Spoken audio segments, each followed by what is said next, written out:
je m'appelle Peter. Nous, on a grandi sur le voyage. Et je vais vous expliquer une expérience qui m'est arrivée donc l'été qui est passé. On est parti en tournée d'évangélisation avec des caravanes. Vous savez, les groupes qui partent l'été, on voit souvent. Et puis lorsque le moment est venu, quand on quittait l'endroit où on était stationné avec les caravanes, je suis parti un petit peu à l'avance pour attendre le groupe qui passait.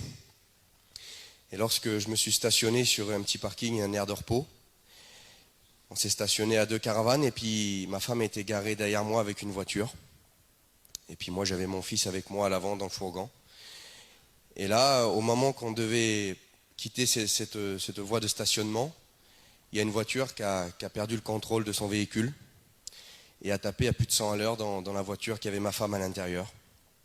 Et cette voiture a été projetée contre ma caravane. Puis tout était cassé, tout était vraiment amoché. Et lorsque je suis sorti dehors, j'ai été voir ma femme à l'intérieur de cette voiture, avec le respect que je vous dois, il y avait plein de sang partout dans la voiture. Il y avait la ceinture qui allait être pendue avec la ceinture. Et là, le premier réflexe que j'ai eu, c'était de défaire tout ce qu'elle avait de serré au niveau des vêtements, tout ça, j'ai tout enlevé. J'ai défait ses lacets, j'ai tout défait, je l'ai allongé, bien j'ai mis droit pour qu'elle puisse respirer. Et là, ma femme était morte dans mes bras. Je la tenais comme ça, et puis il n'y avait plus de respiration, il n'y avait plus rien du tout. Et je regardais autour de moi, on était dans une grande ligne droite. À Fontainebleau, ça s'est passé, puis il y avait plein de bois. Puis je regardais ça, puis je disais, là, je suis perdu. J'ai dit, elle est morte dans mes bras, je vais faire comment? Et puis j'ai prié le Seigneur de tout mon cœur. Et puis on a attendu plus d'une demi-heure, comme ça, le temps que le secours arrive. Et lorsque les secours ont arrivé, ils avaient arrivé, c'est moi qui avais mis, elle avait l'avant-bras péroné, c'est moi qui ai remis en place. J'étais vraiment pris de panique. Et puis là, au bout d'une demi-heure, les pompiers, ils ont arrivé et ils ont découpé la voiture. Et lorsqu'ils ont découpé la voiture, ils ont mis 3 quarts d'heure. Ils ont découpé la voiture, ils ont sorti ma femme de la voiture. Et là, elle avait de nombreuses fractures. Elle avait un traumatisme crânien avec un saignement intérieur. Elle avait des côtes de cassées, elle avait le bassin cassé en 2 morceaux. Elle avait l'avant-bras cassé. Et le peu de temps qu'on perdait là, le médecin m'a dit, le temps qu'on perd ici, c'est du temps qu'on va perdre pour elle. Et puis peut-être que votre femme, monsieur, ce sera un légume. Ou peut-être qu'elle va mourir. Et puis là, je vous dis franc, l'ennemi avait mis un grand doute dans ma vie. Parce que là, le temps qu'on perdait, il y avait des serviteurs qui arrivaient et puis moi, je voulais faire prier pour elle avant qu'elle puisse partir à l'hôpital. Et ça jouait sur les secondes et puis moi, je dis, je veux faire prier pour elle, on est chrétiens.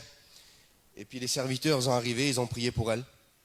Et lorsqu'on est monté dans ce véhicule, moi, je n'avais pas le droit de monter avec elle parce qu'elle était trop amochée, parce qu'il fallait qu'il fasse les premiers soins.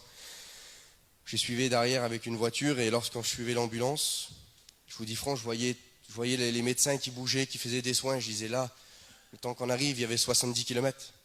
Je dis là, ma femme va mourir. Et je me voyais seul. Et puis là, j'ai fait une prière à Dieu. Je me suis adressé à Dieu, comme je vais vous dire cet après-midi. Je lui ai dit, Seigneur, si tu veux la prendre, prends-la. Je ne me rebellerai pas contre toi. Je ne te dirai pas, Seigneur, j'ai 24 ans, j'ai un petit bébé. Qu'est-ce qui m'arrive, Seigneur? C'est ça d'être chrétien? Non, Seigneur, pas ça. Si tu veux la prendre, prends-la. Je sais où qu'elle va passer l'éternité. Mais je te promets une chose, Seigneur.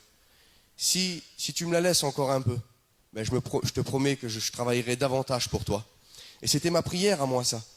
Et puis dans mon cœur, il y avait une voix qui me disait, là où il y a la mort, moi je mets la vie. Là où il y a la mort, moi je mets la vie. Et moi je ne comprenais pas cette voix avec la prise de panique, je vous dis honnêtement. Quand je suis arrivé à l'hôpital, que j'ai vu ma femme dans l'état qu'elle était, je lui ai demandé si ça allait. Elle m'a répondu, oui, ça va. Déjà, je savais que le Seigneur avait intervenu. Et lorsqu'ils l'ont transféré pour passer à l'opération, il y a les médecins qui sont revenus. Et comme ils sont revenus, et là je me suis dit, c'est la fin. Lorsque les médecins reviennent, on sait toujours que c'est soit pour une bonne nouvelle, soit une mauvaise nouvelle. Mais là, ça faisait un laps de temps trop petit pour qu'ils m'annoncent une bonne nouvelle, je pensais ça.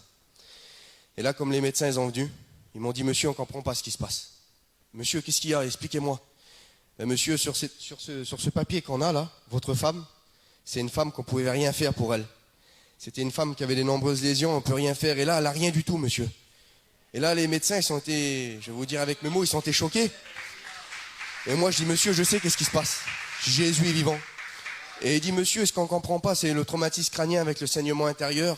Le temps du voyage, le sang était déjà sec. La tache était déjà sec au cerveau, on ne comprend pas. Et là, cette voix revenait dans mon cœur. Là, il y a la mort, moi je mets la vie. Et là, je ne comprenais pas. Et il dit, monsieur, ce qu'on ne comprend pas, c'est que vous allez être papa. Et là, le Saint-Esprit disait dans mon cœur, là où il y a la mort, moi je mets la vie. Aujourd'hui, on est un foyer chrétien. On travaille avec les frères, c'est vrai, on a fait pas mal d'églises. On le fait, on a un petit bébé de 2 mois maintenant. La famille de Dieu, ça a grandi. Et je remercie le Seigneur pour ça. Que Dieu vous bénisse.